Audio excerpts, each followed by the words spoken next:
Yoo jennee kabajamtoota daawwattootaa fi hordoftoota Nuubiyaa Miidiyaa qophii sora qophii teennata sora jettu addaatiin dhimmoota tibba kana ka'an irratti waa keessummaa tokko waliin sorra. Keessummaan keenya kun haaraa miti. Keessummaa keenya Haayiluu Addunyaa baga nagaan gara Nuubiyaa Miidiyaa dhufte. Galatooma. Tole addaame qophii jidduu kana waan garaagaraa aadaalee siyaasa biyya kanaa waan walmaake sorree calleessinaati. Mee dura irratti aadaan siyaasa Itoophiyaa biyya kana keessa barame maal ture? Galatooma, aadaan siyaasa Itoophiyaa akkuma beekamu ijaarsa biyya kanaa wajjin wal qabatee kan dhufedha. Aadaa shira irratti hundaa'e, aadaa wal balleessuu irratti hundaa'e, aadaa siyaasaa wal xalafuu irratti hundaa'e ta'uusaa keessumaa seenaa Itoophiyaa Nuti Haile Sillaaseedhaa asitti jiru yoo ilaaltee shira guddaa irratti kan hundaa'e, wal balleessuu irratti kan hundaa'e, tokko isa tokko balleessee aangoo qabatu, aangoo isaa kan itti fufsiifatu ta'uu isaatii kan hubannu. Akkuma sila kaase bara Haile Sillaasee aangoo qabatanii Iyyaasuu balleessanii dhabamsiisanii kan aangoo qabatan ta'uu isaa irraa hubatte jechaadha. So kunis Iyyaasuun nama mul'ata guddaa biyya kanaaf qabu. Biyyattiin kun biyya sabdaneessa addaneessa kan taatuu fi biyya amantiin sadarkaa olaanaatti akka kabajamu nama barbaadu ture. Haa ta'u malee mootiin Haile Sillaasee abbootii lafaa bara sanaa wajjin ta'uudhaan shira xaxeen hojiidhaan ala godhee aangoo dhuunfatee sana keessattis yeroo dheeraa aangoo irra turuusaa irraa argita jechaadha.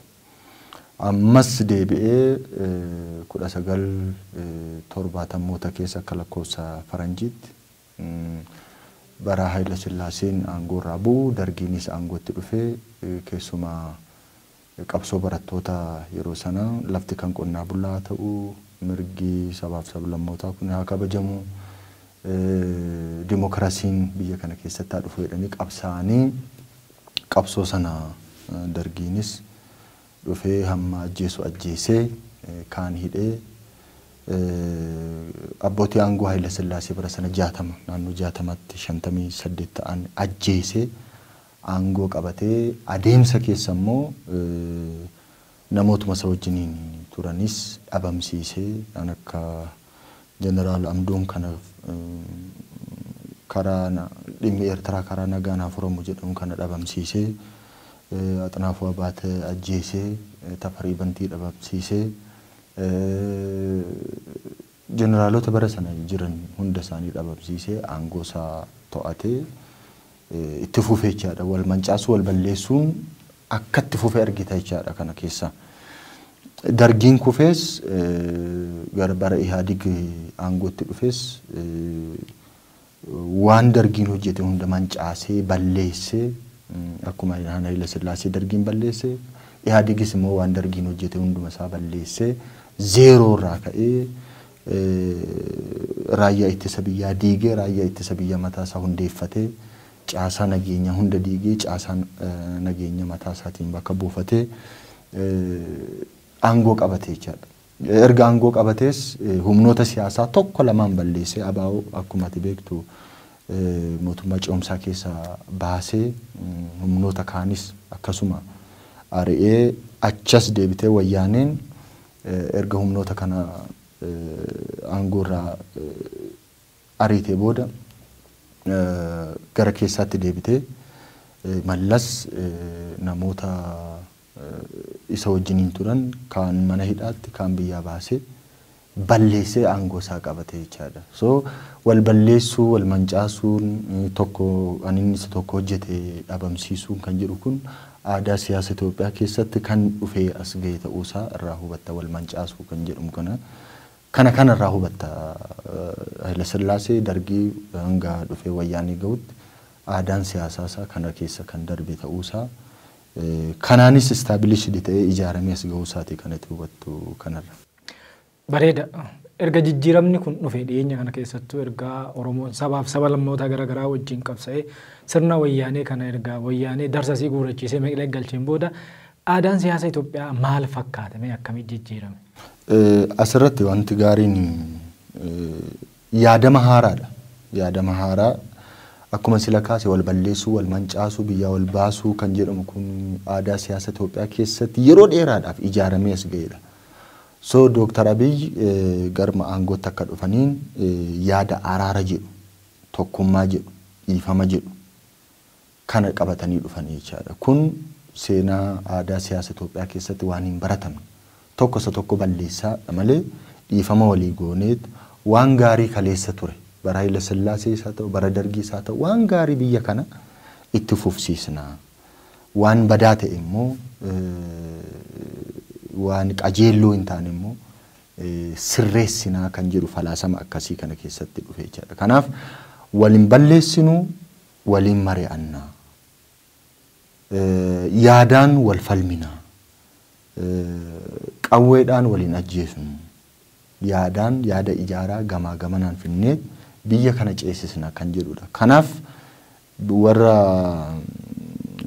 dhaabbilee siyaasaa mormitoota biyya alaa karaa qabsoo hidhannoo qabsaanis warra hidhannoo maleessaan qabsaanis hundumti kun biyya keessa seenee warri mana hidhaa jiranis biyya keessa mana hidhaa keessaa ba'anii akka isaan yaada isaanii gabaa siyaasaatti gurguratanii kan shaakalsiisuun eegalamedha. Kun immoo aadaa siyaasaa dhiifamaa, tokkummaa, wal danda'uu kan jedhu kun falaasama isaan dhiyaatanii fudhatanii as ba'anidha.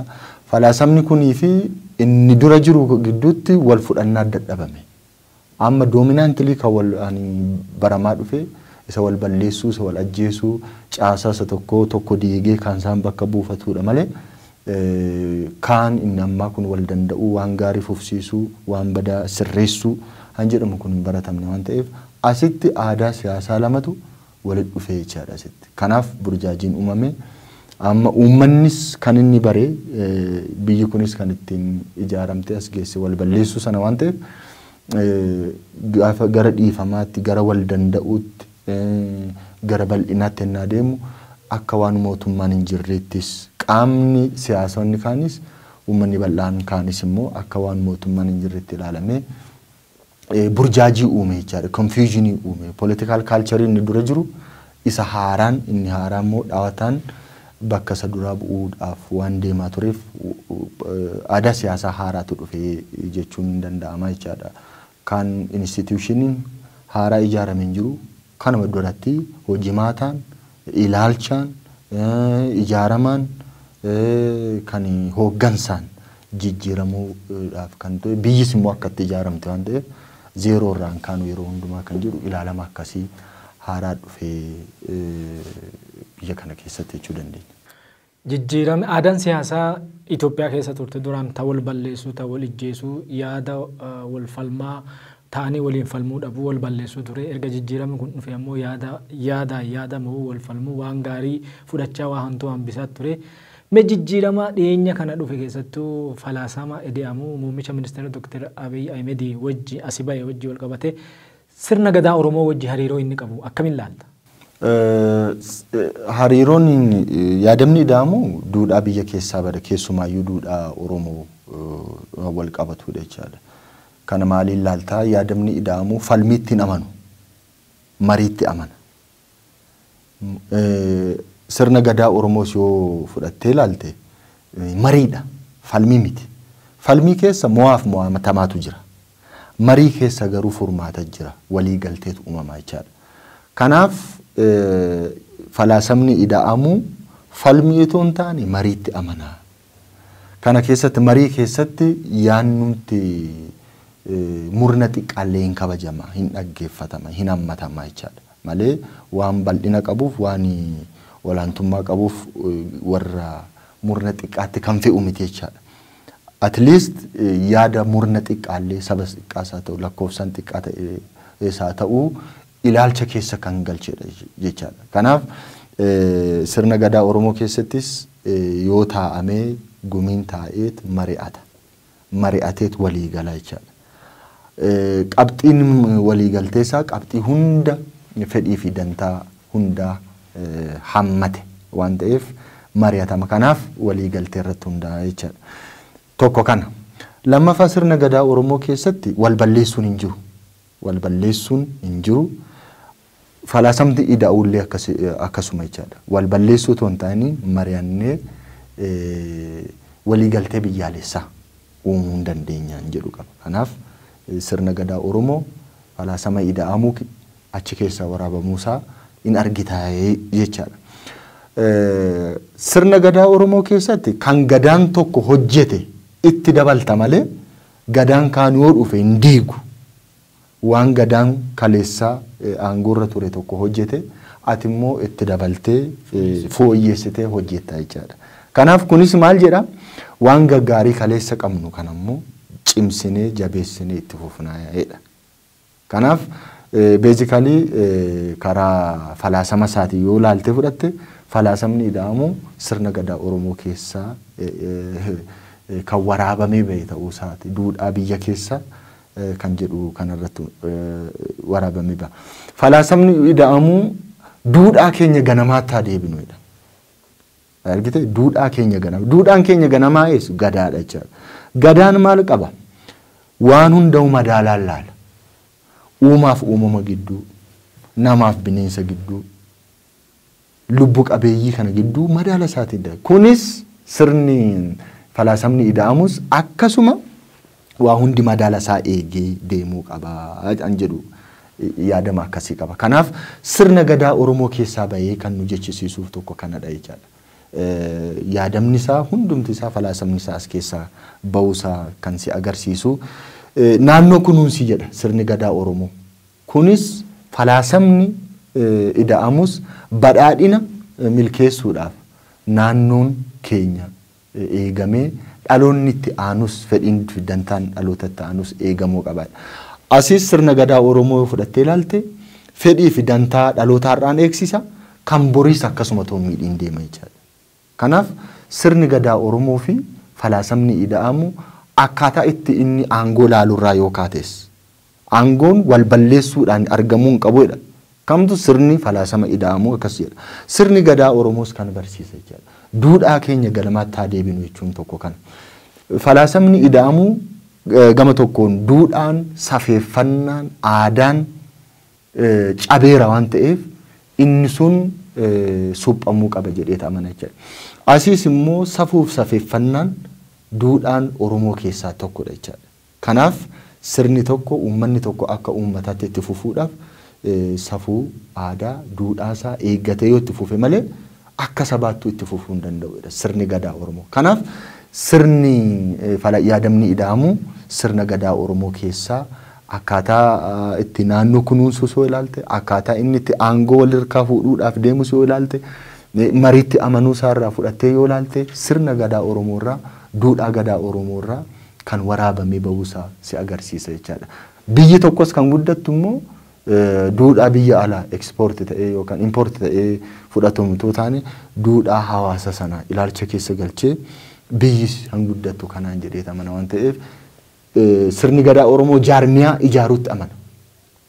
Jaarraa 16ffaa kaasee gadaa wal harkaa fuudhee sirna dimokiraasii waggoota dheeraadhaaf ijaarame asiin ga'e jechuudha. Falaasamni ida'amus jaarmiyaa ijaarraa jaarmiyaatu wabiidha jedhee amana waan ta'eef falaasamni ida'amu as keessaa an fudhatame ta'uusaa hubattachaa waa baay'eetu as keessatti calaqqisuu danda'a waan ta'eef.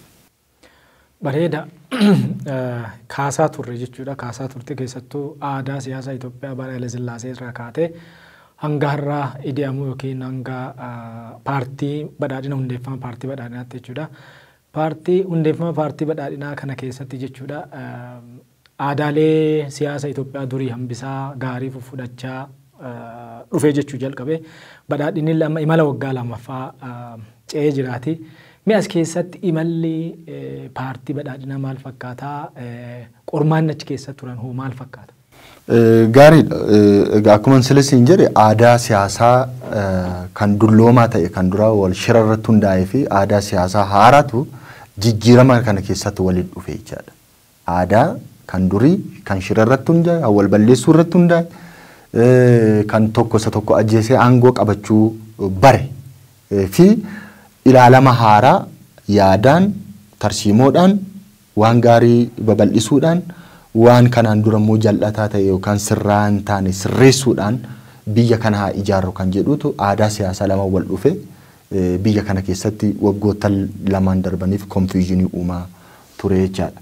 So ilaalamni warri kanaan duras aangoo ajjeesuudhaan wal harkaa fuudhaa turanii kaalcharii sana warri itti fufsiisuu barbaadan jiru jechaadha. Warri wal ajjeesanii aangoo kana wal harkaa tokko isa tokko ajjeesee godhatuu deemu kun waggoota lamaan sana keessattis tokkoffaa muummee ministeera ajjeesuudhaaf yaaliiwwan adda addaa godhamaniiru.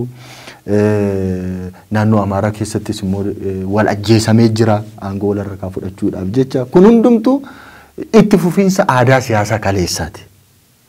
So ammi kun aangoo wal ajjeesuu ajjeechaa yaaliin ajjeechaa muummee ministeera irrattis haa ta'u malee muummee ministeeraa yaadama kaleessaa jibbanii yaadama haaraa kanarratti itti cichanii tafan dhiifama tokkummaa araarama kan jedhu kun araara yaadama araaraa kan jedhu kana hundi qabanii itti fufsiisaa turan waggoota lamaan darban kana keessatti.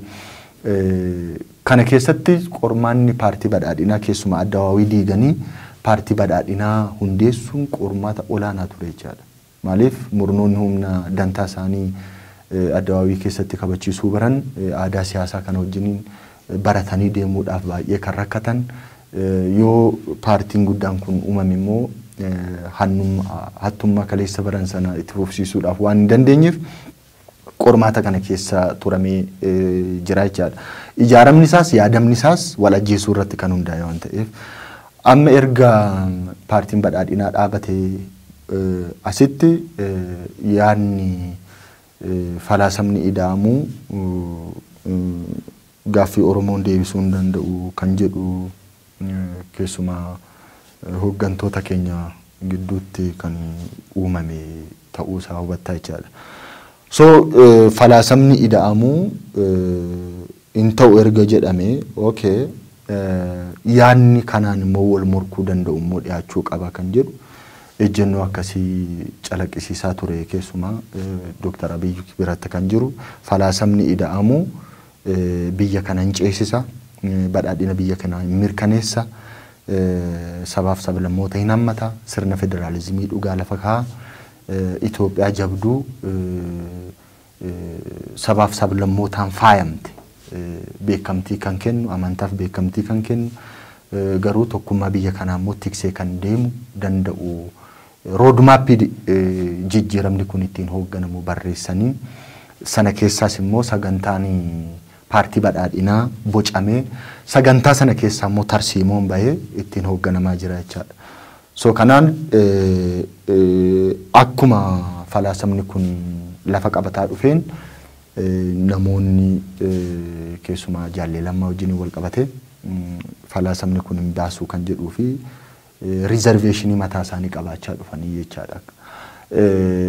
Falaasamni ida'amuun nun ceessu jechuun waan tokko isa kan gitu immoo dhiyeessuun immoo waan biraa ta'uu qaba jechaadha. Asiin deemsisu jechuun qofti hin gahaa miti yaada sana wajjiniin wal madaalee yaada ittiin biyya hooggantu immoo jiraachuun barbaachisaadha. Maaliif abiyyootawwii dimokiraasiin hin ta'u jenneerra Ihaadig hin ta'u jenneerra Ihaadig hin ta'u taanaan paartiin biraa dhaabamuu barbaachisaadha jechaadha dirqama jechaadha. Abiyyootawwiin dimokiraasiin hin ta'u taanaan yaadamni abiyyootawwii dimokiraasii bakka bu'ee biyya kana ittiin hooggan dhufuun dirqama jechaadha. Kanaaf hin ta'uun qofti falan ta'u jechaadha. Kanaaf yaada haaraan madduu waan qabuuf kanarratti garaagarummaan uumamee yaanni haaraas hin dhufne kanarratti riizarveeshinii yoo haa qabaatan malee paartiin kun innaa hundaa'u immoo sagalee guutuudhaan sagaleen isaanis keessatti lakkaa'ame isaanis baasanii paartiin kun dhaabate jechuudha. Erga paartiin kun dhaabate garuu keessatti hirmaannaa dirree qabsoo paartii kana keessatti immoo hirmaannaan isaanii hir'achaa dhufe. Yaanni haaraan dhufne kan kana wajjin walgituu danda'u hin dhufne garuu hirmaannaan paartii keessatti isaan taasisaa turan hir'achaa dhufe. akka kaleessa silaa barametti akka aadaa siyaasaa Itoophiyaan kanaan dura qabaachaa turtetti olaalte namni tokko yookaan murni tokko yoo qaama aangoo keessa jiru yookaan kana aangoo siyaasa biyyattii to'ate wajjiniin wal mormu yookaan yaada isaa wajjiniin wal galuu dhabu sila wal galaafatuu ta'a jechuudha. Garuu aadaa siyaasaa amma dhufe kanaan namni tokko yaada sanatti amanuu dhiisuun kan abbaate jechuudha. Irratti qabsaa'uun mirga jechuudha. Itti amananii wajjiniin deemuun mirga jechuudha. Waan yaada sana qabaateef garuu akka kaleessaa sana gara wal dhabamsiisutti gara wal balleessutti hin deemne jechuudha. Kun jijjiirama biyya kana keessatti hin baramne kan. Bara Haile Sillaasees Iyyaasuutu ajjeefame. Bara Dargiis aangoota gurguddoon Haile Sillaasees dabalatee namoonni akka Tafarii Bantii fa'aa dabalatanii Jeneraal Damsee Bultoo fa'aa dabalatanii Axanafuu Abaatee fa'aa dabalatanii Jeneraal Amdoon fa'aa dabalatanii hin dhabamsiise. So kanaaf dhabamsiisuun aadaa siyaasa biyya kanaa ta'ee itti fufee jira. Bara Wayyaanees akkasuma mallas isa kaan dhabamsiise, isa kaan hidhee, isa kaan ajjeese, isa kaan biyyaa baase aangoosaa to'atee jira. Jijjiirama kana keessatti garuu completely kanaan wanta adda ta'e. Tokkoffaa namoonni yaalii ajjeechaa shira xaxan mootummaan hin ajjeesne hin dhabamsiifne jira. Yaadaan mo'atee aadaan siyaasa biyya kanaa jijjiiramuu qaba jedhee sadarkaa kanatti deemee garaagarummaa yaadaa inuma jira. Abbaan barbaade paartii badhaadhinaa keessatti qabsaa'uuf mirga isaatii hin qabsaa'u jedhes waan biraa waan dhufu tokkos hin jiru waan ta'eef karaa barbaadeet karaa amanetti qabsaa'uu danda'a waan ta'eef kanarraa ka'ee konferensiin gaggeeffamee imala kanaan dura erga gamaagamee booda rakkoo keessoof rakkoo alaa adda baasee rakkoo keessoo tokkummaan ilaalchaaf gochaa waan hin turreef hooggantoota olaanoo hanga sadarkaa gaditti tokkummaan gochaaf ilaalchaa hin jiru jedhee gamagameera.